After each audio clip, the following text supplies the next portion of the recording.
Welcome, wanderer of the waking world.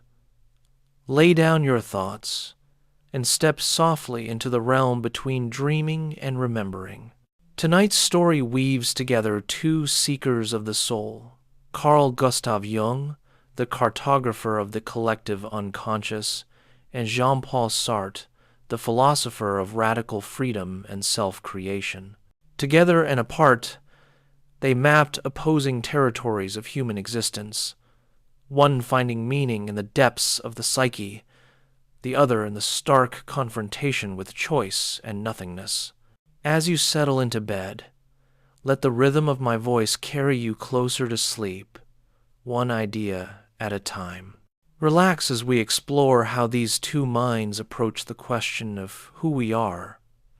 One seeing identity as shaped by ancient patterns rising from the collective depths, the other discovering identity as perpetually created through our choices in the face of absolute freedom.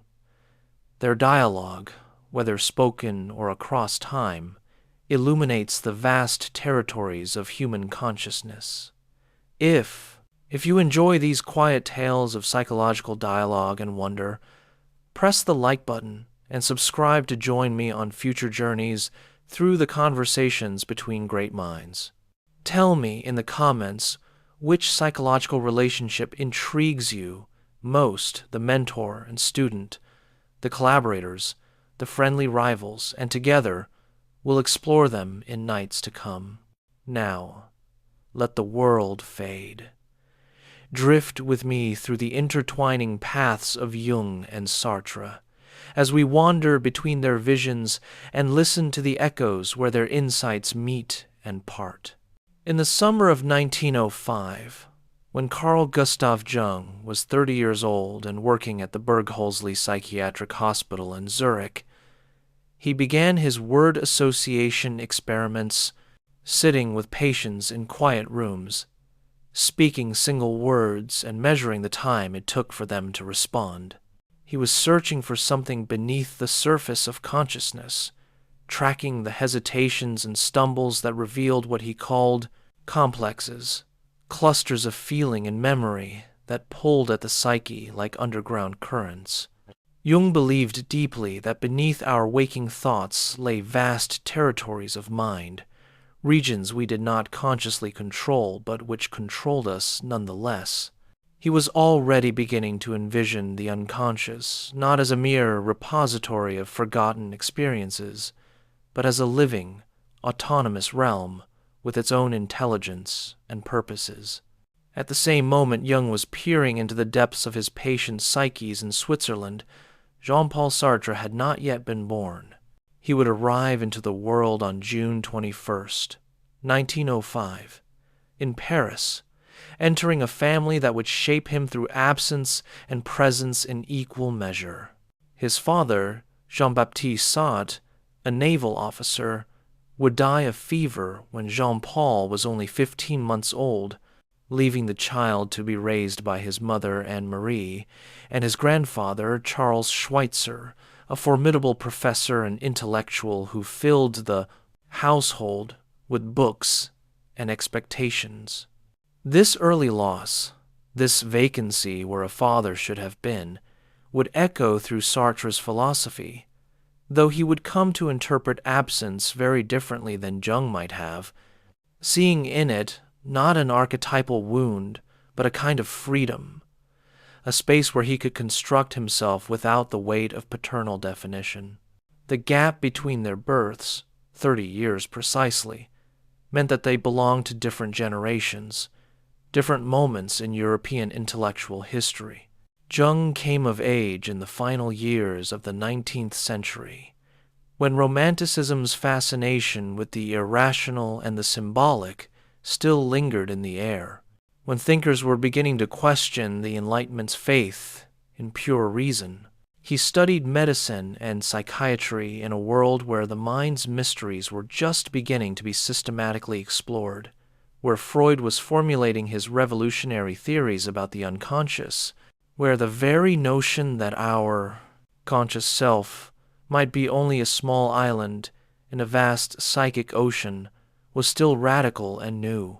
Sartre, by contrast, grew up in the aftermath of the First World War, in a Europe shattered and reconstructing itself, questioning all its old certainties. He came of age intellectually in the 1920s and 30s, when phenomenology was emerging from Germany through the work of Edmund Husserl and Martin Heidegger, when the focus was shifting from hidden depths to immediate experience, from what lies beneath consciousness to the structure of consciousness itself. Where Jung had been drawn to myths, fairy tales, and ancient wisdom traditions, seeing in them timeless patterns, Sartre was drawn to novels, films, and the immediate texture of lived experience, seeing in them the radical contingency of existence, the fact that nothing has to be the way it is. Jung's intellectual formation happened in dialogue with Freud, that complex and ultimately fractured relationship that shaped analytical psychology's birth. From 1907 to 1913, Jung and Freud corresponded intensively, met regularly, analyzed each other's dreams, and worked to build a psychoanalytic movement together. But the relationship was always uneasy, a meeting of two very different sensibilities. Freud saw the unconscious primarily in terms of repressed sexuality and childhood trauma, a personal repository of what consciousness could not accept. Jung, even in those early years, sensed something more, something transpersonal in the psyche's depths. He was fascinated by mythology, by the way similar symbols appeared across cultures, by patients whose dreams contained images they could not possibly have learned from their personal experience. The break with Freud, when it came, was devastating and necessary for Jung. It freed him to develop his own vision, to articulate what he would call the collective unconscious, a layer of the psyche shared by all humanity, containing what he termed archetypes, primordial patterns of human experience: the mother, the father, the hero, the wise old man, the anima and animus, the shadow, the self. These were not learned concepts, but innate structures, ways the psyche organized experience that transcended individual biography. Dreams, Jung came to believe, were not merely disguised wish fulfillments, as Freud thought, but messages from the unconscious, symbolic communications offering guidance and compensation for the one-sidedness of conscious attitudes. By the time Sartre was coming into his own as a philosopher in the 1930s, Jung had already published his major early works and was well into his middle years of intensive self-exploration and theoretical development. Jung's confrontation with the unconscious, as he called it, took place roughly from 1913 to 1919, years when he deliberately allowed himself to descend into his own psychic depths, recording visions and fantasies in what would later be published as the Red Book. These were years of crisis and transformation for Jung, when he directly experienced the autonomous powers he theorized about, when figures emerged from his psyche with their own voices and agendas, when he felt he was discovering not personal psychological material but universal human patterns. Sartre's intellectual awakening happened in an entirely different register. As a student at the École Normale Supérieure in Paris during the late 1920s, he was brilliant, mischievous, intensely social, surrounded by a cohort that would shape French intellectual life for decades. He met Simone de Beauvoir in 1929, beginning a partnership that would last until his death, a relationship that embodied many of his philosophical principles about freedom, authenticity, and the rejection of conventional forms. Together, they refused traditional marriage, maintained other relationships, and committed themselves to intellectual work and political engagement. Where Jung's key relationship had been with the unconscious itself, personified in the female figure he called the anima, Sartre's key relationship was with another conscious subject, another freedom encountering his own. In 1933, Sartre went to Berlin to study phenomenology, reading Husserl and Heidegger intensively. This was the encounter that crystallized his philosophical direction.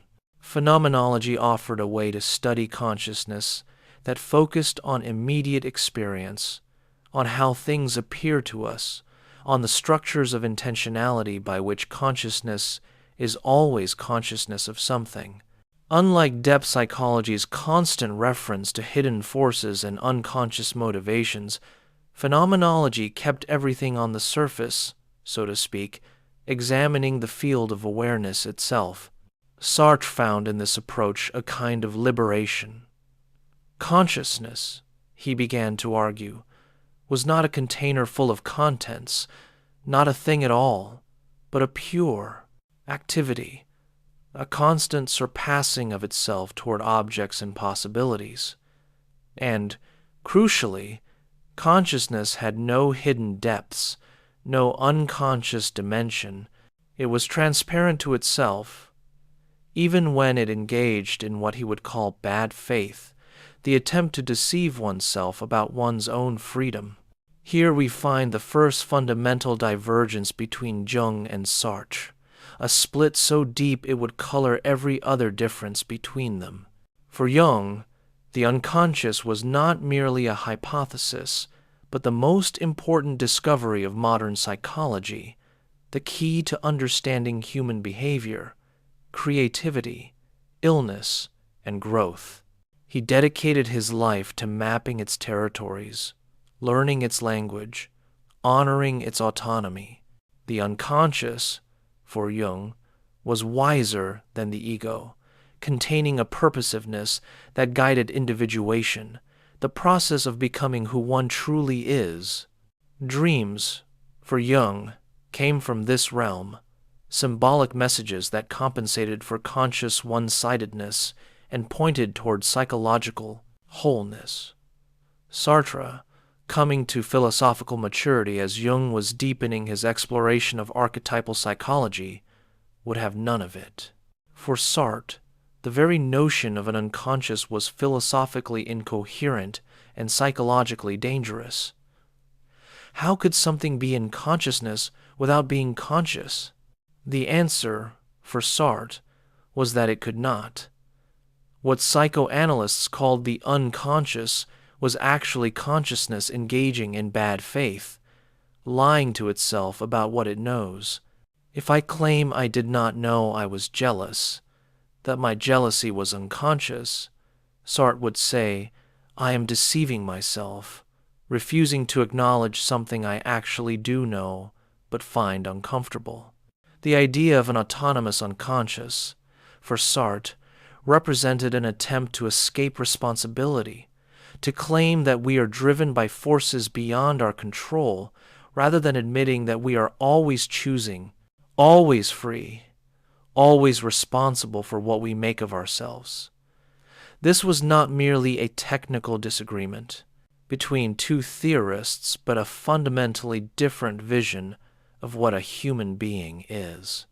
Jung saw the ego, the conscious self, as relatively small and weak, floating on the vast ocean of the unconscious, needing to learn humility and dialogue with powers greater than itself. The goal of Jungian analysis was not to strengthen the ego's control, but to help it enter into a proper relationship with the unconscious, neither inflated nor overwhelmed, able to receive and integrate what arose from the depths. Jung drew extensively on religious and mystical traditions because he saw in them sophisticated maps of this relationship between ego and self, between the small conscious personality and the larger totality of the psyche. Sartre saw the conscious self as absolutely primary, the source of all meaning and value. There was no self beyond the self we create through our choices.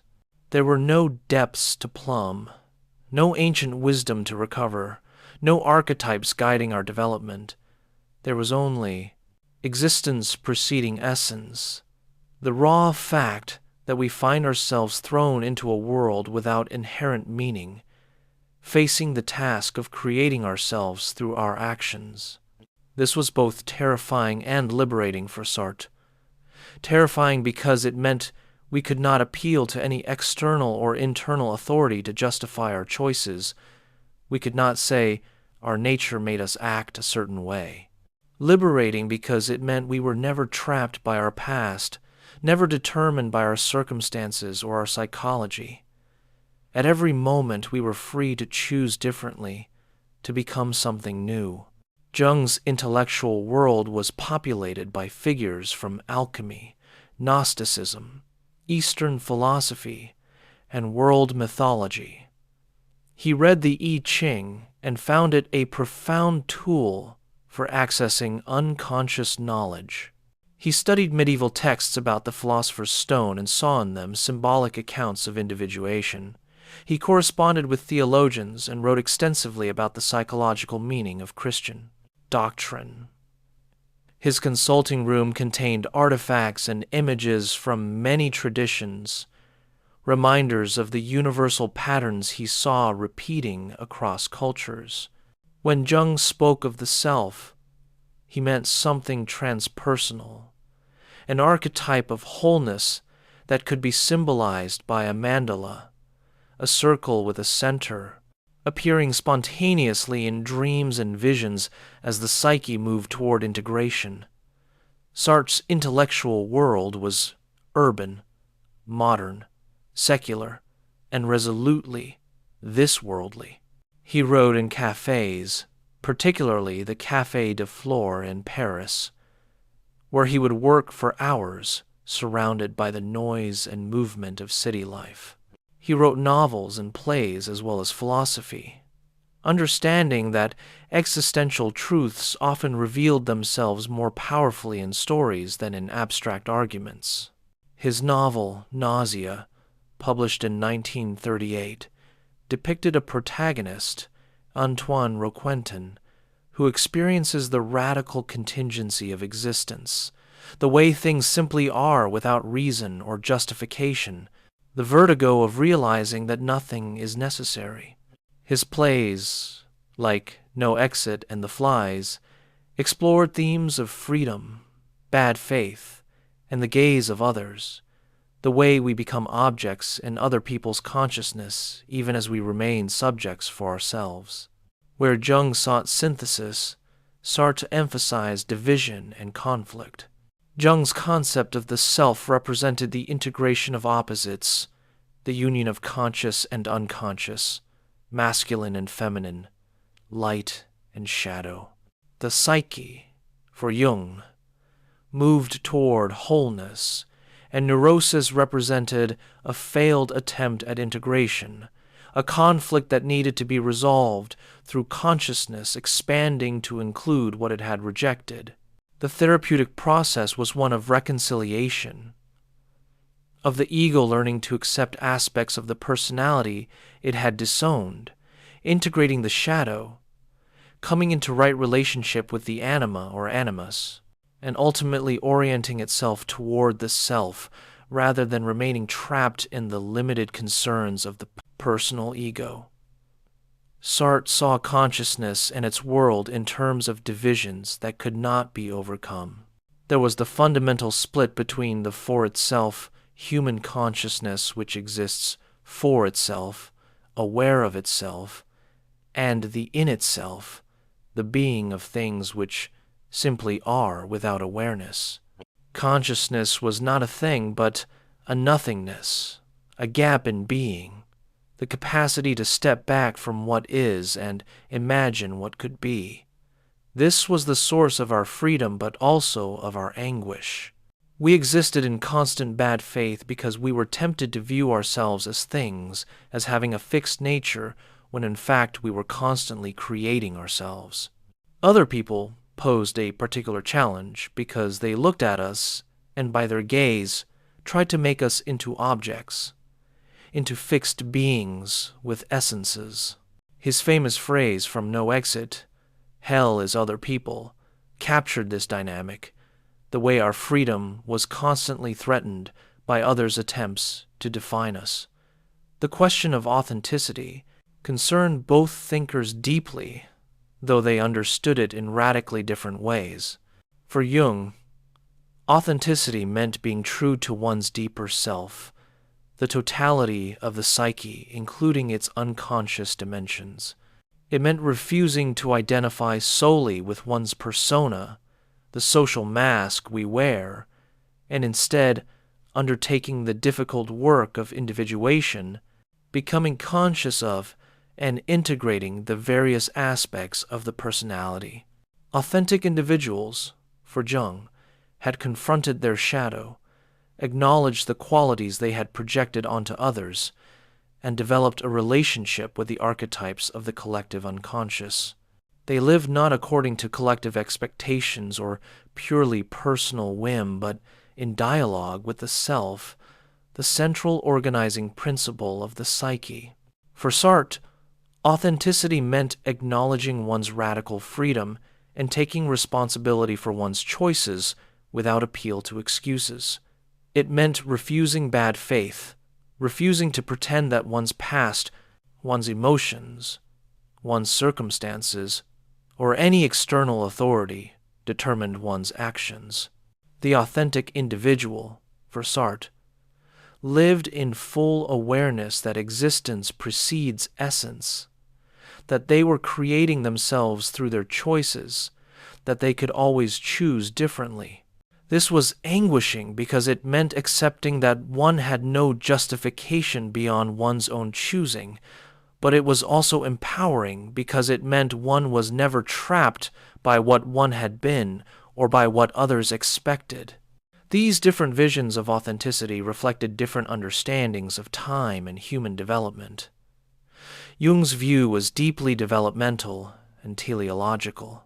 The psyche, he believed, had an inherent direction, moving toward wholeness and integration.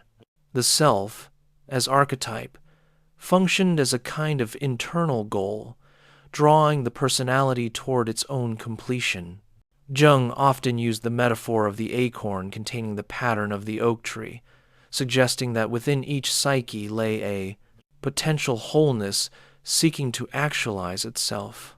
This did not mean development was automatic or easy. It required consciousness, effort, and often the help of analysis, but it did mean that the psyche had its own wisdom, its own trajectory, and that our task was to align ourselves with this deeper purpose rather than fighting against it. Sartre rejected all such teleology. For him, there was no predetermined pattern, no essence waiting to unfold, no self toward which we were developing. We existed first, and then we made ourselves through our choices. Each moment was radically open, undetermined by the past. This meant that notions of finding one's true self or fulfilling one's potential were forms of bad faith, attempts to deny freedom by pretending there was some fixed nature to discover. The authentic response to existence was to acknowledge this groundlessness, this lack of essence, and to create meaning through engagement and commitment despite the absence of any ultimate justification. Their different relationships to history and culture also reveal much about their divergent worldviews. Jung was profoundly historical in his thinking. He saw contemporary psychological problems as often rooted in the loss of connection to traditional wisdom, to religious and mythological frameworks that had once provided meaning and psychological structure. Modern rationalism and secularization had, in Jung's view, cut people off from the symbolic realm, leaving them without adequate ways to relate to the unconscious. He valued tradition not as something to be blindly followed, but as a repository of psychological insights, tested over centuries, about how to live a meaningful life. His extensive writings on Christianity, alchemy, and Eastern religions were attempts to recover these insights for modern people who had lost touch with their symbolic heritage. Sartre was resolutely modern and anti-traditional. For him, appeals to tradition or ancient wisdom were typically forms of bad faith, attempts to avoid the responsibility of creating one's own values. He was particularly critical of religion, seeing it as the ultimate bad faith, the appeal to an external authority to justify one's existence and choices. God, for Sartre, did not exist, and even if God did exist, it would make no difference to human freedom and responsibility. We would still have to choose, still have to create meaning, still have to take responsibility for what we made of ourselves. The past had no authority over the present, except the authority we gave it through our choices. We could always reject tradition, reinterpret it, or create something entirely new. Their respective engagements with politics also illuminated their different approaches to human life. Jung was politically ambivalent and sometimes problematic, particularly regarding his initial responses to National Socialism in Germany. He tried to remain neutral and professional, continuing to work with both Jewish and German colleagues. But some of his statements from the early 1930s about differences between Jewish and Aryan psychology were deeply troubling. Jung later claimed he was trying to preserve psychoanalysis in Germany and that his statements were misunderstood, but the episode revealed the dangers of his archetypal thinking, the way emphasizing collective psychological differences could slide into supporting destructive ideologies. Jung generally saw political movements as expressions of archetypal energies, and while this could yield insights, it also sometimes led him to normalize or psychologize what should have been morally condemned. Sartre, by contrast, was intensely political throughout his adult life, seeing political engagement as inseparable from authentic existence. During the war, he participated in the resistance, and afterward he became one of the most prominent public intellectuals in France, weighing in on colonialism, the Cold War, and various liberation movements. His existentialism was explicitly linked to political commitment. To be authentic meant not merely acknowledging one's individual freedom, but recognizing that one's freedom was intertwined with others' freedom, that to choose for oneself was always to choose for humanity.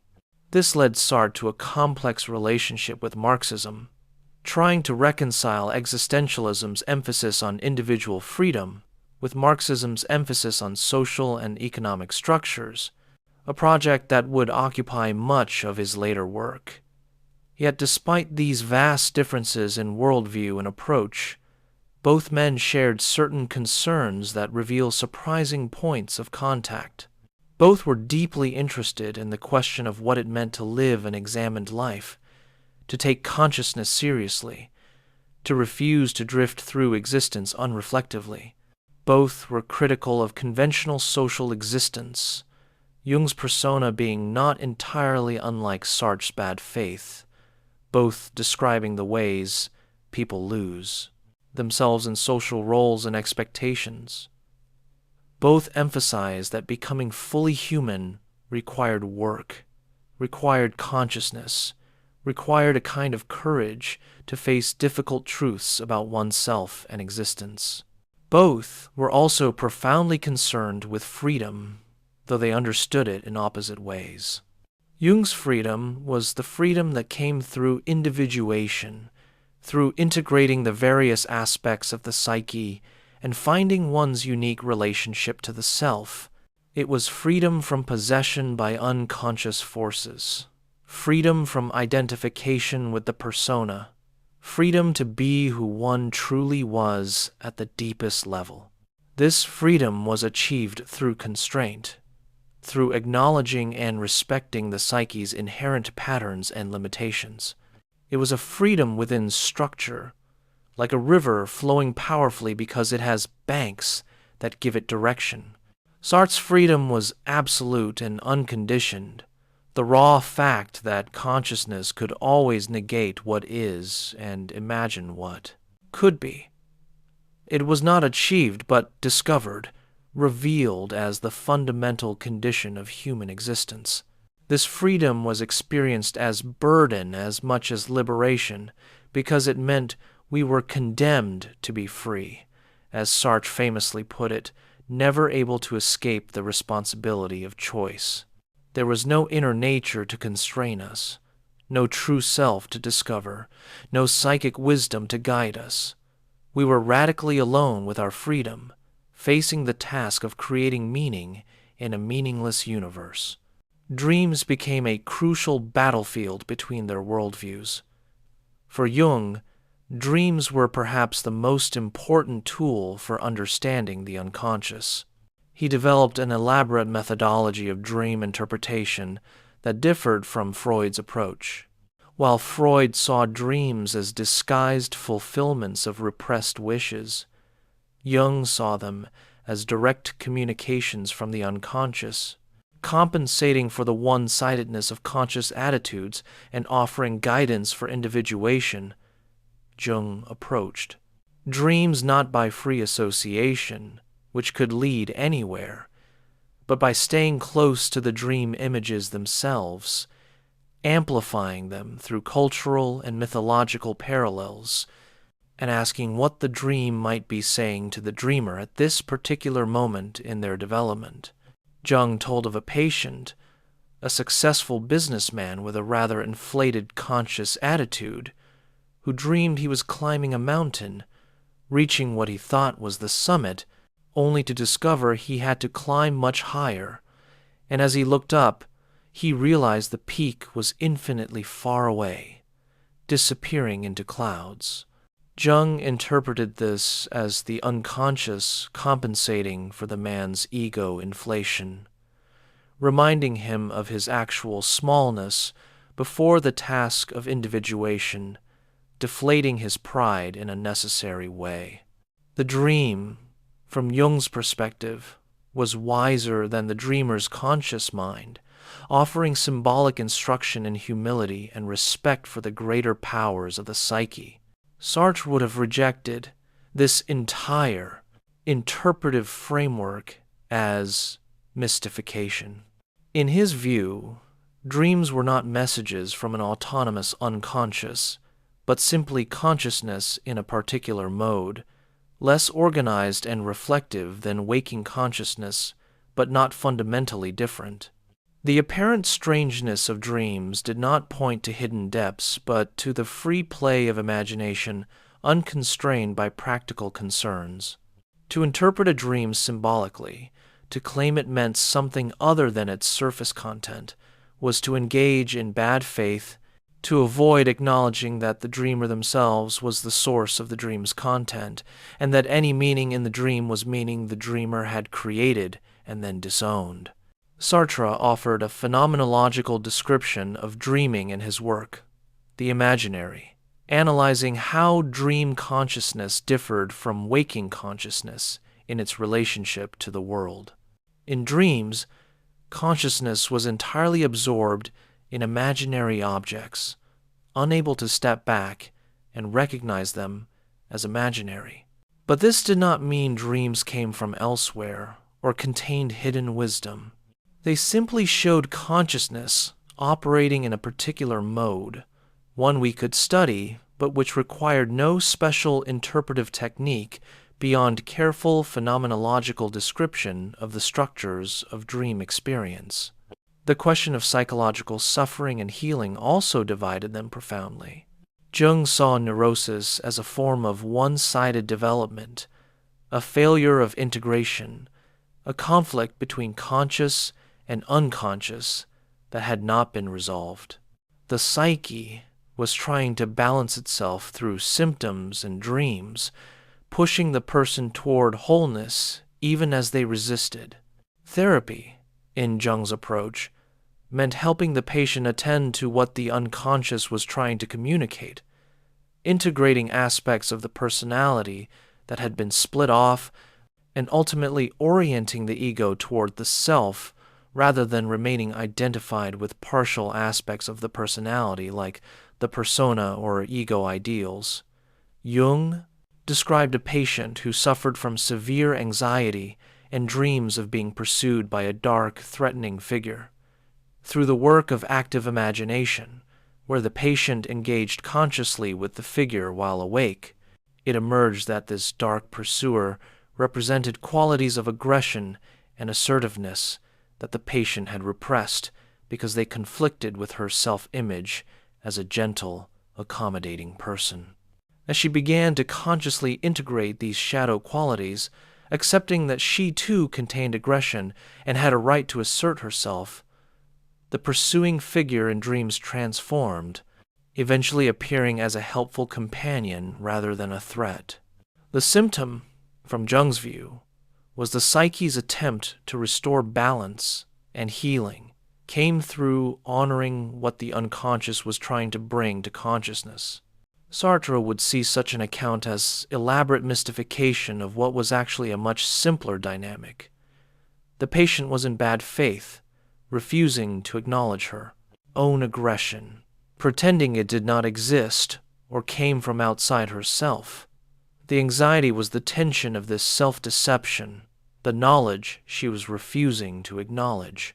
Healing would come not through integrating an autonomous unconscious, but through assuming responsibility for her aggression, admitting that she was aggressive and choosing how to relate to this quality authentically rather than disowning it. The therapeutic work was not about dialogue with hidden depths, but about achieving transparency to oneself, about stopping the lie one was telling oneself about who one was. This difference extended to how they understood emotion itself. Jung saw emotions as often originating from complexes, those clusters of associated feelings and memories that functioned somewhat autonomously in the psyche. When a complex was activated, it could overwhelm ego consciousness, making us act in ways that seemed foreign to our usual selves. A mother complex, for instance, might be triggered in a romantic relationship, causing someone to react to their partner as if they were their mother, with all the old emotional patterns replaying. The therapeutic task was to become conscious of these complexes, to see when they were active, and to gradually reduce their autonomous power by integrating the material they contained. Sartre saw emotion very differently, analyzing it in his early work Sketch for a Theory of the Emotions as a kind of magical transformation of the world. When we cannot cope with a situation through ordinary instrumental action, consciousness engages in emotion as a way of relating to the world differently. Fear, for instance, is not something that happens to us, but something we do, a way of transforming a difficult situation into one where we can faint or flee, avoiding the difficulty through a kind of magical negation. Emotions, for Sartre, were not forces from the unconscious, but choices, ways consciousness related to situations, though we typically lived these choices in bad faith, pretending we were overcome by emotion, rather than acknowledging we were engaging in emotional transformation as a strategy. Their different understandings of the body also merit attention. Jung had a complicated relationship with the body, often emphasizing the symbolic and psychological while being less focused on embodiment as such. Yet he did recognize the body's importance, particularly in his work on synchronicity and in his attention to psychosomatic illness. Jung believed that when psychic content could not be integrated consciously, it might manifest somatically, the body becoming the stage on which unconscious conflicts played out. He was also interested in how certain archetypal experiences involved profound bodily sensations and transformations. Sartre made the body central to his phenomenology, devoting extensive analysis to embodiment in being and nothingness. The body, for Sartre, was not an object I have, but a dimension of my being in the world. I experience my body as lived body, the source of my perspective, my means of engaging with things, the very structure of my being in the world. But I also experience my body as object when others look at me, when I become aware of myself as something that can be seen and judged. This dual nature of the body as both lived subject and seen object was central to Sartre's analysis of shame and the gaze of others. Despite his rejection of the unconscious, Sartre, in his existential psychoanalysis, developed something that functioned somewhat similarly to Jungian analysis in practice, though based on entirely different theoretical grounds. Existential psychoanalysis, as Sartre described it, aimed to uncover what he called a person's fundamental project, the basic choice they had made about how to be in the world. This was not an unconscious choice in Jung's sense, but rather a pre-reflective choice, one made early in life and maintained through all subsequent choices, organizing the meaning of one's existence. To understand a person, one had to grasp this fundamental project, this basic way they had chosen to relate to their existence and its problems. Sartre's famous biographical studies, such as his massive work on Flaubert, attempted this kind of existential psychoanalysis. He examined how Flaubert's fundamental project shaped everything from his choice to write, to his particular literary style, to his relationships and political stances. But unlike Jungian analysis, which would look for archetypal patterns and collective meanings, Sartre's approach emphasized the unique, individual project, the singular way this person had chosen to make meaning. There were no universal patterns, no collective unconscious structures, only individual freedom creating itself in response to specific situations. The question of creativity and the imagination brought them into interesting proximity despite their differences. Jung saw artistic creativity as often arising from the collective unconscious, artists being individuals who were particularly permeable to archetypal images and energies.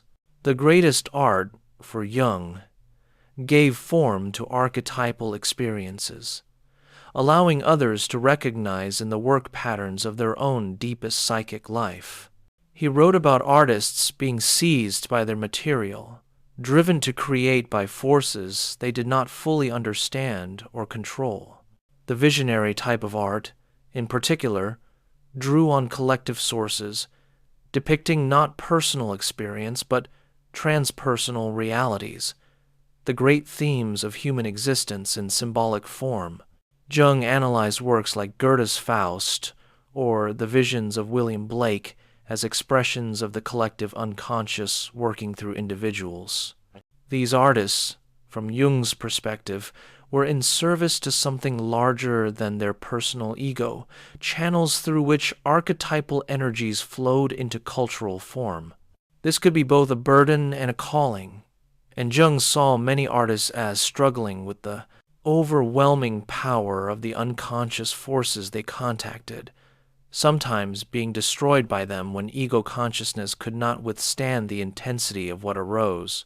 Sartre also wrote extensively about literature and the imagination, but from his perspective, creativity was an act of freedom, an exercise of consciousness's ability to imagine what is not present. In The Psychology of Imagination, and later in What is Literature, he analyzed how the artistic imagination worked, how consciousness created imaginary objects and worlds. For Sartre, the artist was not a channel for forces beyond themselves, but a creator making free choices about how to present human reality. Literature, particularly, was an appeal to the reader's freedom, an offering that required the reader's free participation to complete its meaning. Sartre himself wrote novels and plays as philosophical experiments exploring through fiction what could not be said in abstract philosophy. But he saw his characters not as archetypal figures, but as individuals in situations, facing choices, dealing with others' gazes, struggling with freedom and bad faith. When he created the character of Matthew in the Roads to Freedom trilogy, he was not channeling an archetype, but imagining concretely how a particular person might live the problems of existential freedom in the context of pre-war and wartime France. The universality of literature, for Sartre, came not from archetypal patterns, but from the fact that all readers were themselves free beings who could recognize their own situation in the protagonist's struggles. Their different stances toward religion and spirituality were perhaps their most visible divergence. Jung maintained throughout his life that he was a scientist, not a religious thinker, but his work was saturated with religious concerns. He distinguished carefully between religious experience and religious doctrine, arguing that religions arose from powerful archetypal experiences which were then codified into beliefs and practices. The mistake for Jung was to confuse the doctrine with the experience, to think that believing certain propositions was the same as having encountered the numinous. Jung wrote about religious experience in psychological terms, discussing God images as archetypal manifestations of the self, the totality of the psyche. This did not mean for Jung that God was merely psychological, but rather that we could only encounter the divine through psychic images, and that these images told us something real about the structure of the psyche and possibly about a reality beyond it. He took seriously mystical traditions from many cultures, seeing in them sophisticated phenomenologies of the self's encounter with the unconscious, maps of inner territory that secular modernity had lost. When Jung discussed Christian symbolism, the Trinity, the problem of evil, or the meaning of Christ as a symbol of the self, he was attempting to recover the psychological wisdom embedded in religious traditions. He criticized modern Christianity for losing touch with its symbolic depths, for becoming too rationalized and moralized, for forgetting the numinous experience that had originally given birth to the tradition. His own experiences, particularly during his confrontation with the unconscious, had a religious quality, encounters with powers and presences that felt wholly other, yet were also dimensions of his own psyche. Sartre viewed religion as fundamentally incompatible with human freedom and authenticity. His famous declaration that existence precedes essence was explicitly opposed to religious thinking, particularly Christian theology, which held that God created humans with a specific essence or nature. If God existed and had created us with a purpose, then we would not be radically free. We would be like manufactured objects with an intended function.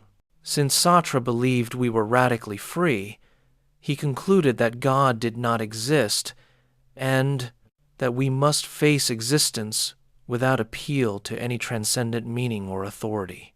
Sartre saw religious belief as a form of bad faith, an attempt to escape the anguish of freedom by pretending there was an external authority that could justify our choices and give our lives meaning.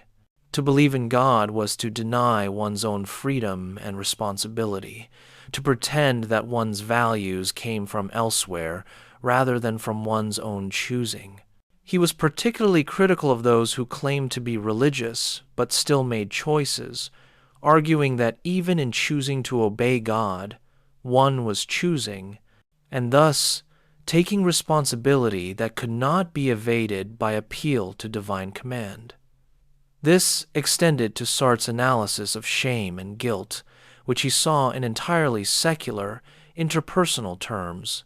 Shame arose when we became aware of ourselves as objects for another's gaze, when another's look made us conscious of ourselves from the outside. Guilt arose from our awareness that our freedom could harm others' freedom, that our choices created the world in which others had to live. These were structural features of human existence, not consequences of original sin or divine judgment. There was no need for religious concepts to explain the difficulties of human existence, only a clear-eyed analysis of what it meant to be a conscious, free being among other conscious, free beings. The relationship between individual and collective preoccupied both thinkers, though they conceptualized it entirely differently. Jung's collective unconscious was precisely that dimension of the psyche shared by all humanity, containing the accumulated experience of the species in the form of archetypes. Individual psychology could not be fully understood in isolation because each psyche participated in these collective patterns. When Jung analyzed a patient's dream, he often looked for mythological parallels, not because the patient had read those myths, but because the same archetypal patterns that appeared in ancient myths were still active in the modern psyche.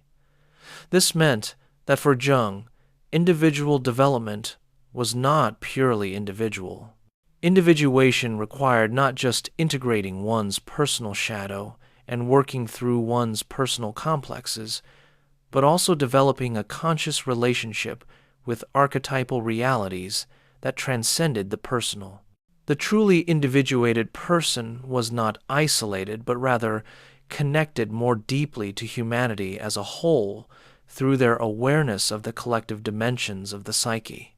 They had integrated the personal and the transpersonal, becoming uniquely themselves while also participating consciously in universal patterns.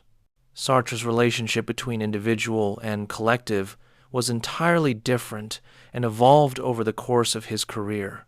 In his early work, particularly Being and Nothingness, the focus was primarily on individual consciousness and its relationships with specific others. The threat of the other's gaze, the attempt to make me into an object, was central to his analysis, but he also recognized that our freedom was always situated, always exercised in a specific historical and social context.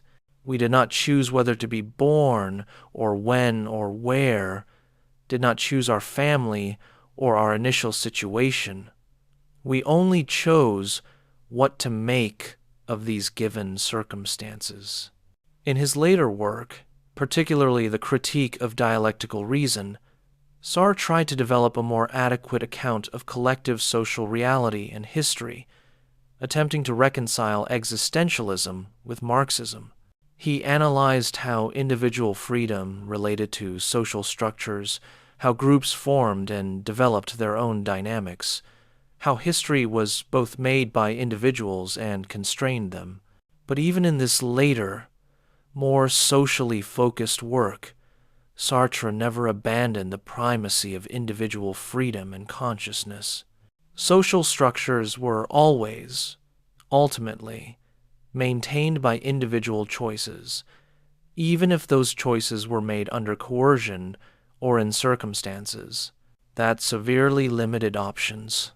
Jung and Sartre would have understood a concrete example like romantic love in completely different ways, and examining this difference illuminates their divergent approaches to human experience. Imagine a person who falls deeply in love, experiencing intense emotions, obsessive thoughts about the beloved, a sense that this relationship is somehow destined or meant to be. The person finds themselves acting in ways quite unlike their usual behavior, feeling compelled by forces they do not fully understand or control. Jung would likely interpret this experience in terms of projection of the anima or animus, those contrasexual archetypes that mediate between consciousness and the unconscious. When we fall in love, from a Jungian perspective, we are often projecting this inner figure onto an external person, seeing in them qualities that actually exist in our own unconscious. The beloved becomes a carrier of the anima or animus, and the intensity of the experience reflects the numinous quality of archetypal contents. This is why falling in love can feel so overwhelming, so fated, so much larger than mere conscious choice. We are encountering through the other person a dimension of our own psyche we have not yet integrated. The Jungian therapeutic task would not be to debunk the love, but to help the person gradually withdraw the projection, recognizing the beloved as an actual human being rather than a carrier of archetypal content, while simultaneously integrating the qualities the beloved represented. This does not mean the love ends, but it becomes more grounded, less compulsive, based on genuine relationship rather than projection. The initial falling in love serves the psyche's purpose by bringing the person into contact with their anima or animus, beginning a process of integration that can lead to greater wholeness. Sartre would analyze this same experience in terms of bad faith and the attempt to find justification for one's existence through another. When I fall in love, I am trying to become an object for the beloved's consciousness, to be seen and valued and thereby given a fixed identity and worth. But simultaneously, I want the beloved's freedom. I want to be freely chosen. This creates an impossible tension because if I succeed in making the other love me, in determining their feeling, then their love is not free and thus not valuable. If their love remains free, it is always contingent, always revocable, and thus provides no security. Love, from Sartre's perspective, is fundamentally unstable, an attempt to achieve an impossible synthesis of freedom and fixity. The feeling that the love is destined, that one is compelled by forces beyond one's control, would be for Sartre a form of bad faith, a way of disowning one's own freedom and choice. One has chosen to fall in love, chosen to obsess over the beloved, chosen to act differently. The apparent compulsion is consciousness mystifying itself, pretending it is not free when in fact it is always free, always able to withdraw, always responsible for continuing to choose the love. The appeal to fate or destiny is an attempt to avoid this responsibility, to pretend one has no choice when one is constantly choosing. Neither interpretation is simply right or wrong, but rather shows how different theoretical frameworks reveal different aspects of the same experience. Jung's approach honors the overwhelming, numinous quality of certain psychological experiences, the way they seem to come from beyond the ego and carry a wisdom and purpose of their own. Sartre's approach insists on preserving human agency and responsibility, refusing to let us off the hook by appealing to forces beyond our control. Jung gives us depth and connection to something larger than ourselves. Sartre gives us radical responsibility and freedom. The question is which vision resonates more deeply with how we actually experience our lives. As Jung aged, moving, through his 60s and 70s in the 1940s and 50s, his work became increasingly focused on alchemy, synchronicity, and the relationship between psyche and matter. He saw alchemy not as a failed attempt at chemistry, but as a symbolic system for describing psychological transformation. The alchemist's operations on material substances being projections of inner psychic processes. The philosopher's stone they sought was the self, psychological wholeness, the integration of opposites. Jung's late work on synchronicity, meaningful coincidences that could not be explained by causality, pushed toward a vision of psyche and world as deeply interconnected, not separate realms, but different aspects of a single reality he called the unus mundus, the one world. Sartre, going through his own 60s and 70s, in the 1960s and 70s, became increasingly political and radical, participating in protests against the Vietnam War, supporting Maoist groups, and continuing to write massive philosophical works like the Critique of Dialectical Reason, while also producing voluminous biographical studies. He refused the Nobel Prize for Literature in 1964, seeing it as an establishment honor that would compromise his independence. His eyesight was failing, and he worked with increasing difficulty, but he remained committed to engagement, to using his intellectual platform to support liberation movements and challenge power. The two men inhabited increasingly different worlds as the 20th century progressed. Jung's Zurich, elegant and bourgeois, a city of banks and mountains and quiet introspection, contrasted sharply with Sartre's Paris, a city of cafes and protests and intense intellectual debate. Jung's consulting room at Bollingen, in a tower he built himself on the shore of a lake, filled with alchemical texts and stone carvings he made with his own hands, was a world away from Sartre's cramped apartment and long hours in public cafes surrounded by cigarette smoke and political discussion. Yet both remained committed, in their different ways, to helping people live more consciously, more authentically, more fully. Jung, through analysis and writing that explore the depths of the psyche, honoring its complexity and its connection to millennia of human wisdom. Sartre, through philosophy and literature and political engagement that insisted on human freedom and responsibility, refusing all alibis and evasions. Jung inviting people to descend into their depths and discover the riches there.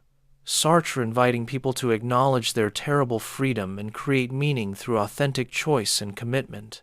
Their legacies have unfolded in different streams of 20th and 21st century thought.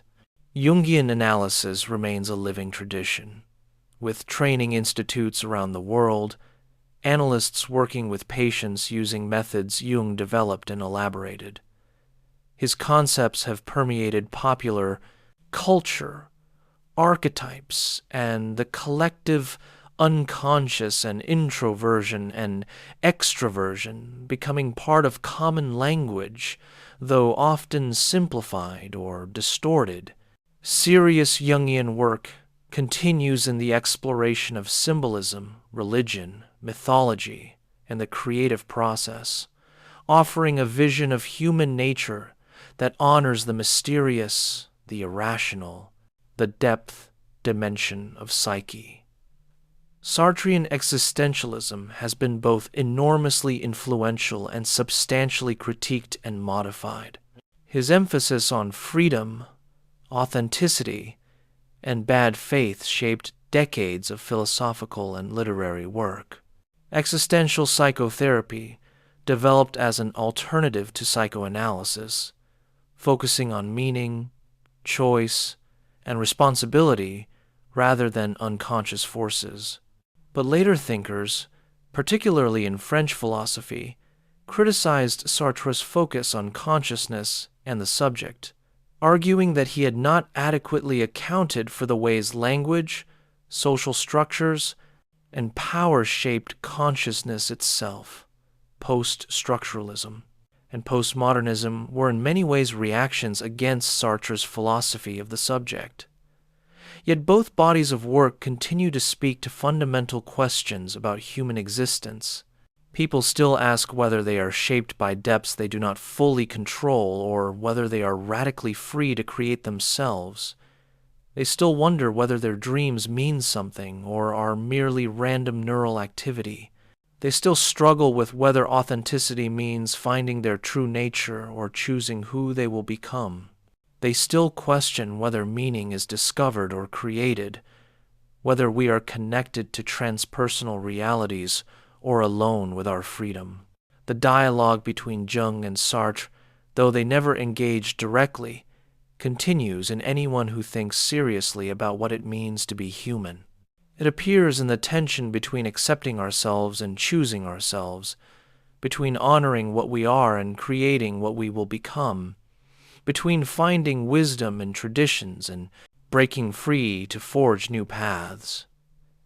It appears in the oscillation between feeling that our lives have a purpose we must discover and feeling that we must create our own purpose in a purposeless universe. This was not a dialogue between a right answer and a wrong answer, but between two profound and partially incompatible visions of human existence. Jung's vision offers depth, meaning, connection to something larger than the individual ego, a sense that we participate in ancient patterns and are guided by a wisdom beyond conscious knowing. But it risks determinism, risks becoming an excuse for not taking responsibility, risks mystifying what might be clarified, risks falling into abstraction and losing the concrete reality of lived experience. Sartre's vision offers freedom, responsibility, the refusal of alibis, a commitment to concrete existence and authentic choice. It insists we are not trapped by our past or our nature, that we can always choose differently, that we are the authors of our own lives. But it risks isolation, risks a kind of voluntarism that denies the ways we are shaped by forces we do not choose, risks losing the depth and richness Jung explored, risks reducing all of human experience to consciousness and choice when so much feels like it comes from elsewhere. Perhaps the truth, if we can speak of such a thing, lies not in choosing between them, but in the tension between their visions. Perhaps we are both free and constrained, both creators of meaning and discoverers of patterns, both conscious choosers and bearers of unconscious depths. Perhaps authenticity requires both acknowledging our radical freedom and accepting our psychic inheritance, both choosing who we will become and honoring who we are at the deepest level.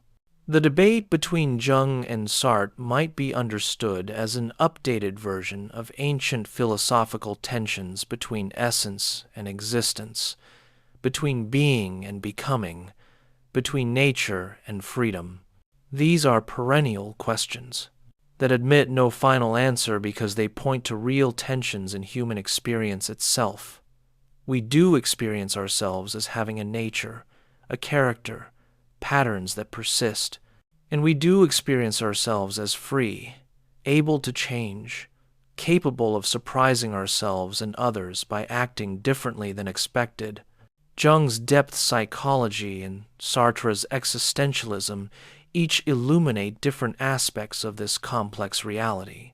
When we feel stuck in patterns we cannot change, when dreams and symptoms keep recurring despite our conscious efforts to move on, when we feel driven by forces we do not understand, Jung's framework helps us make sense of this experience and find a way forward through engaging with the unconscious.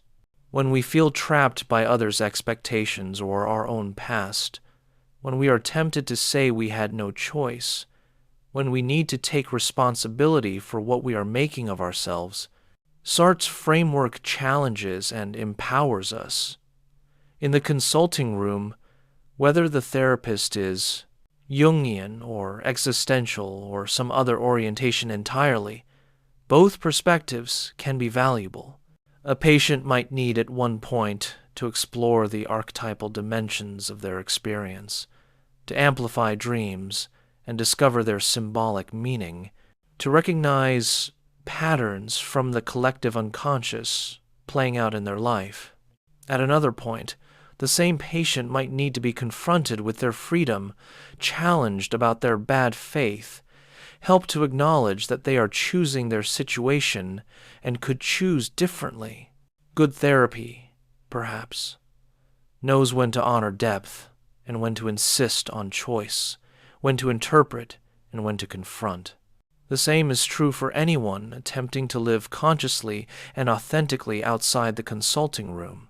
There are times when we need to listen to what arises from within, to honor dreams and impulses and feelings that we do not fully understand, to respect the psyche's autonomy and wisdom.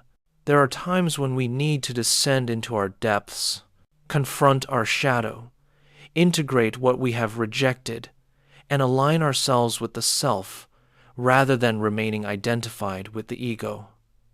This is the Jungian path, and it has its own validity and power.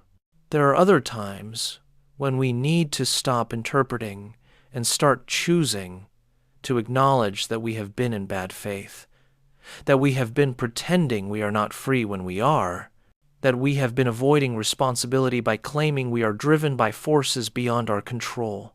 There are times when we need to face the anguish of our freedom, make difficult choices, and take full responsibility for what we are creating through our actions.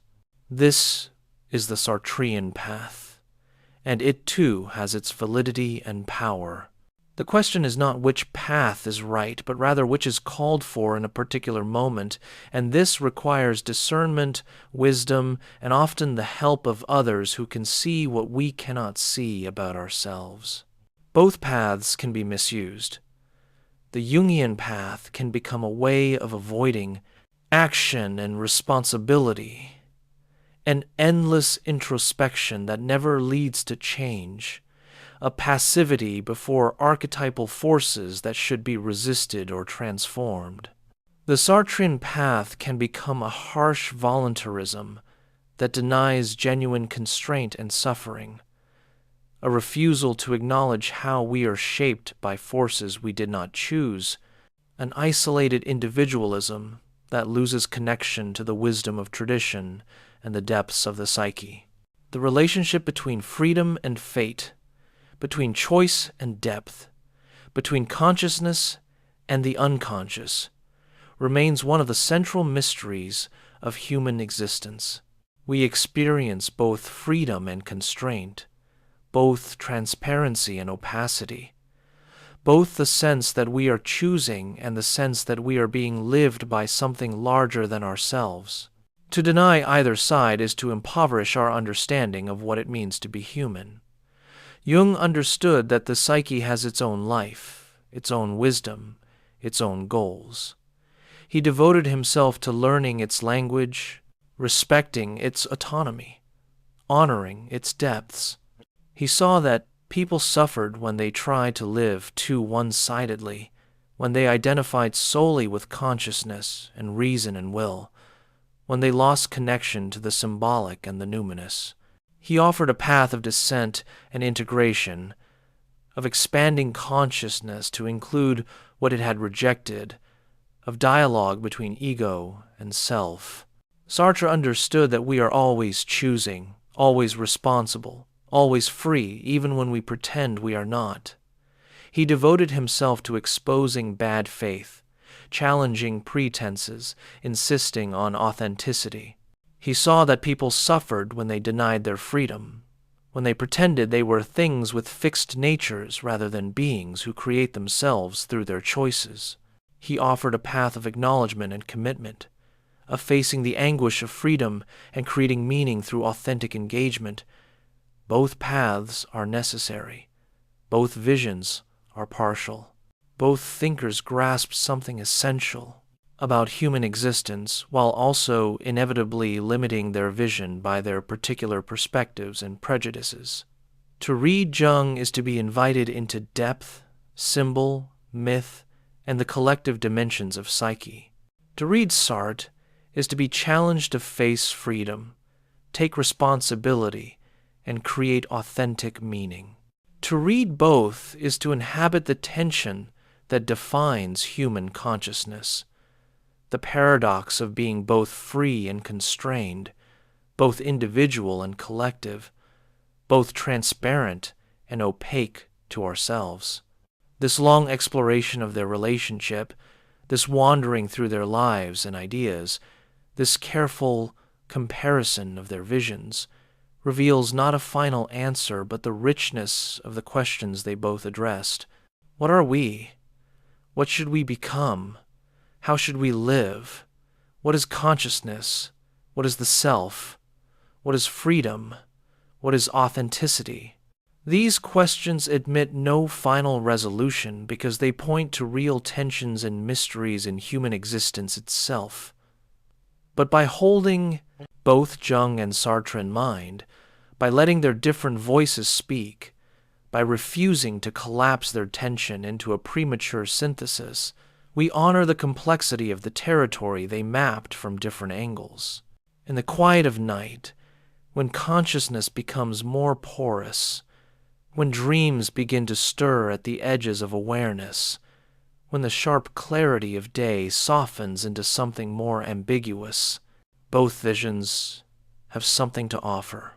The Jungian invitation to honor what arises from the depths, to listen to dreams, to respect the autonomy of the psyche, feels right in this liminal space between waking and sleeping. The Sartrean challenge to acknowledge our freedom even in sleep, to recognize that we are always choosing even when we dream, maintains a different kind of truth. Perhaps as you drift towards sleep, you can hold both possibilities. Perhaps you can honor the depths Jung explored while also maintaining the responsibility Sartre insisted upon. Perhaps you can feel the archetypal patterns moving in your psyche, while also recognizing that you are free to relate to them consciously, to choose what you will make of them. Perhaps you can dream, and in the morning you can both honor what your dreams reveal and take responsibility for what you will choose to do. The conversation between Jung and Sartre continues, not in some abstract intellectual realm, but in the lived experience of anyone who thinks about what it means to be human. It continues in the tension between acceptance and change, between depth and surface, between discovering and creating meaning. It continues in the paradox that we are both profoundly shaped by what we did not choose and yet somehow responsible for what we make of ourselves. It continues in the mystery of consciousness itself, which is never simply transparent or opaque, never simply free or determined, but always both and neither in ways that exceed any theoretical framework. Jung died in 1961, just weeks before his 86th birthday, in his home in Küsnacht, Switzerland, overlooking the lake where he had spent so many hours in his tower at Bollingen. His last months were filled with dreams and visions that he reported to those close to him, experiencing to the end the reality of the psyche he had devoted his life to exploring. He had seen the 20th century transform from the 19th century's rationalism through 2 world wars and into the nuclear age. He had witnessed the secularization of Western culture and worried about what would replace the religious and mythological frameworks that had once provided meaning. He hoped his work on the collective unconscious and archetypes might offer a kind of bridge, a way to recover symbolic wisdom in a secular age. Sartre lived 19 more years, finally dying in 1980 at age 74. His last years were marked by increasing physical disability, nearly blind, still working with Simone de Beauvoir and others to produce writing and political statements. Tens of thousands of people followed his funeral procession through Paris, a testament to his status as public, intellectual, and political figure. He had lived through the same 20th century as Jung, but experienced it very differently, engaged with its political upheavals, its liberation movements, its attempts to create new forms of social organization. He had insisted to the end on freedom and responsibility, refusing all alibis, all appeals to forces beyond human choice. They never met, never corresponded, never directly engaged each other's work in any substantial way. Jung was aware of existentialism as a philosophical movement, but did not write about it extensively. Sartre knew of Freud and psychoanalysis and rejected it, but there is little evidence he read Jung carefully or considered the differences between Freudian and Jungian approaches.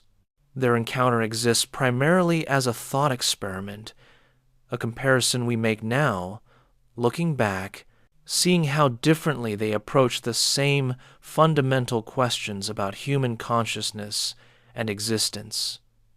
Yet, this lack of direct encounter does not diminish the importance of bringing them into dialogue. In many ways, their relationship is more illuminating precisely because they did not engage directly, because each developed their vision independently, allowing us to see more clearly the radically different possibilities for understanding human existence. If they had influenced each other directly, we might have a synthesis, an integration, but we would lose the stark clarity of their opposition. As it is, we have two complete and coherent visions, each internally consistent, each with its own power and insight, each revealing what the other misses. The dialogue we have constructed between them is thus not historical, but philosophical and psychological. It is the dialogue that happens within anyone who takes both visions seriously, who feels the pull of depth and the call to freedom, who wants both to honor the unconscious and to take responsibility for choice. This is the dialogue that defines much of modern consciousness, the tension between the 19th century's discovery of the unconscious and the 20th century's insistence on freedom and authenticity. In Jungian terms, we might say Sartre represents the shadow side of depth psychology, what depth psychology rejects and denies. All the emphasis on freedom, choice, responsibility, consciousness, and the refusal of depth are precisely what depth psychology sets aside in favor of its focus on unconscious patterns, archetypal forces, and symbolic wisdom.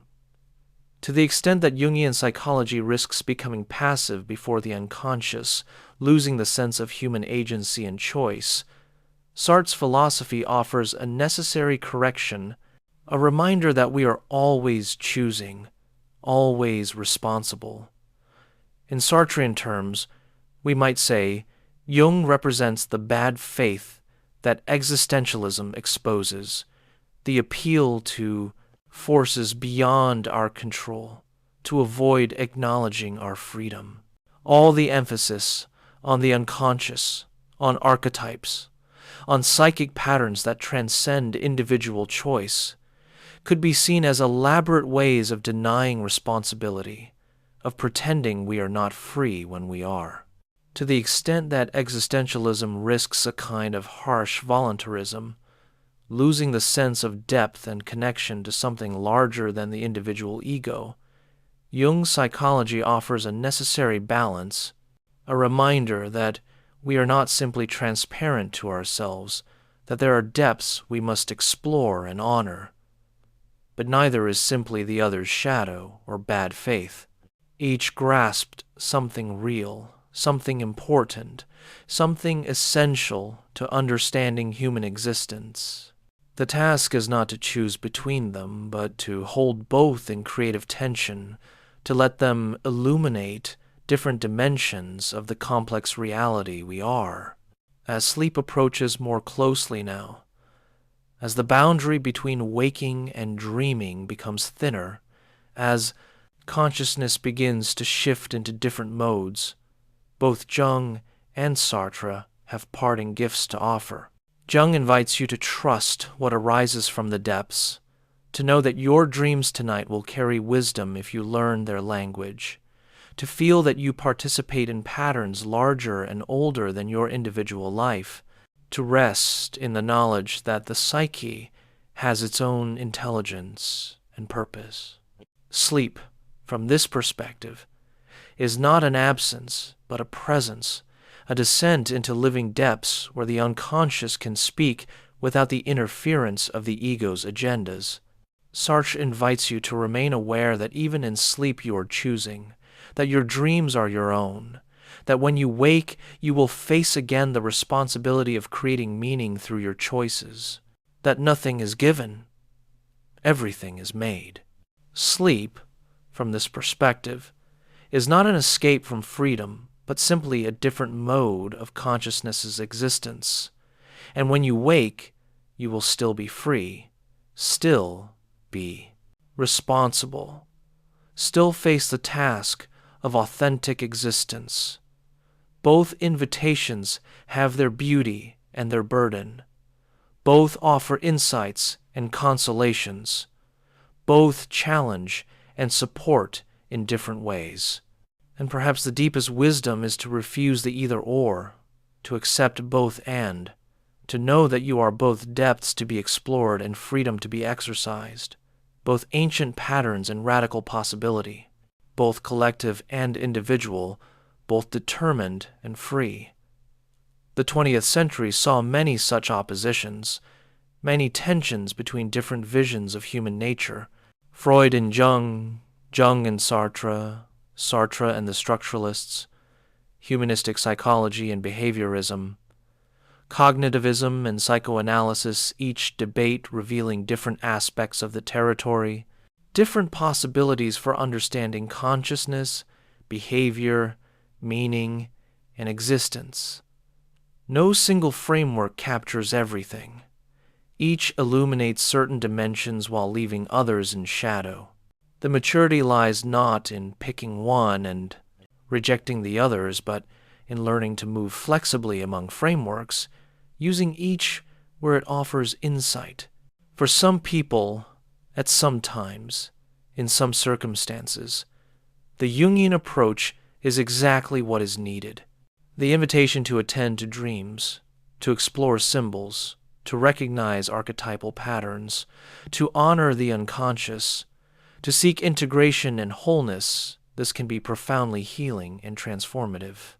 It can reconnect someone who has lived too much in their head to the wisdom of the body and the depths of the psyche. It can provide meaning and direction to someone who has lost their way. It can reveal connections between personal experience and universal patterns that are both consoling and empowering. For other people, at other times, in other circumstances, the Sartrean approach is exactly what is needed.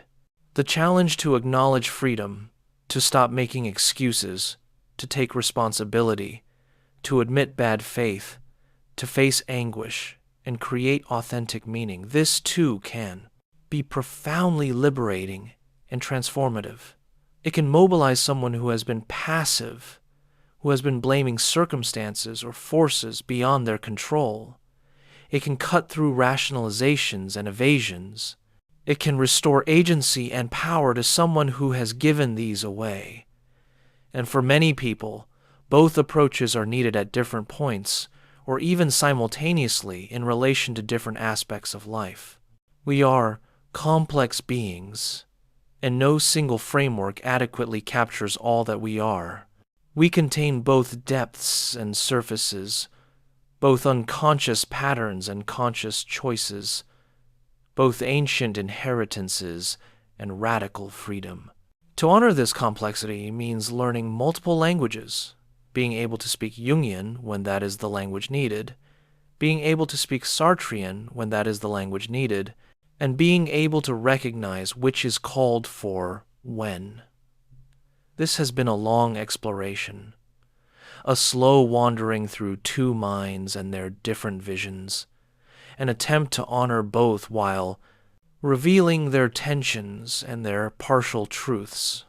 If you have stayed with this journey until now, drifting between sleep and waking, between attention and release, you have participated in the kind of consciousness both thinkers valued, each in their own way. Jung valued the liminal consciousness where ego and unconscious could meet, where symbols could arise and be contemplated. Sartre valued engaged consciousness, attending to phenomena, analyzing experience, maintaining awareness even of the ways consciousness tried to deceive itself.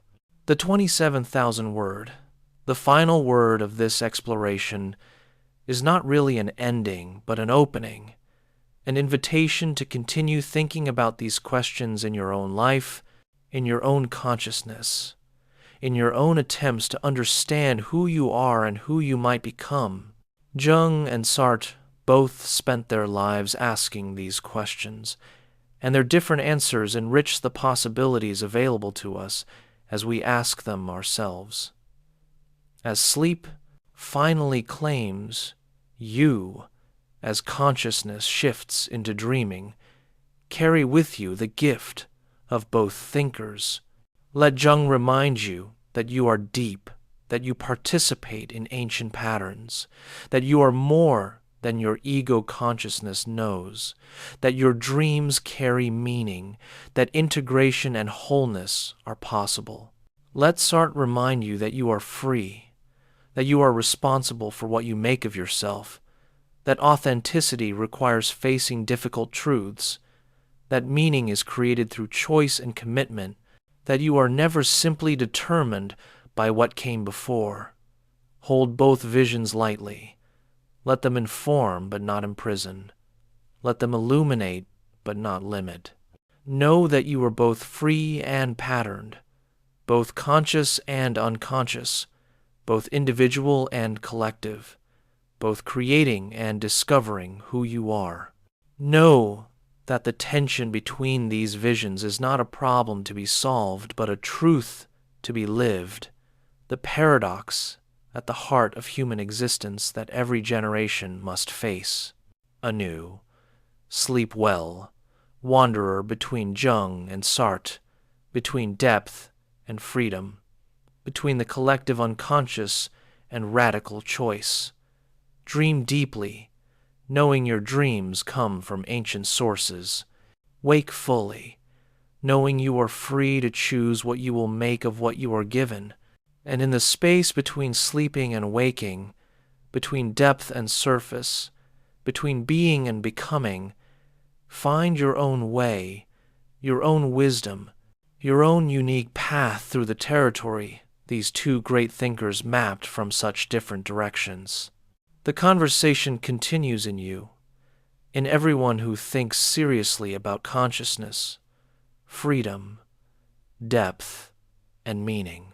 Jung and Sartre live on not as final answers, but as enduring questions, as perspectives that reveal what might otherwise remain hidden, as voices in a long human conversation about what we are and what we might become. Let their dialogue echo in your own becoming, informing your descent into dreams and your rising into choice, your exploration of depths, and your exercise of freedom, your discovery of patterns and your creation of meaning, your individual path and your connection to all humanity. Rest now, dream, and when you wake, choose. Both movements are sacred. Both reveal truth. Both are necessary for a fully human life. This is what Jung and Sartre together teach, even in their opposition, even in their different languages, even in their incompatible visions. They teach that we are vast enough to contain paradox, deep enough to require exploration, free enough to take responsibility, connected enough to participate in something larger, and mysterious enough that no single framework ever captures us completely. Good night.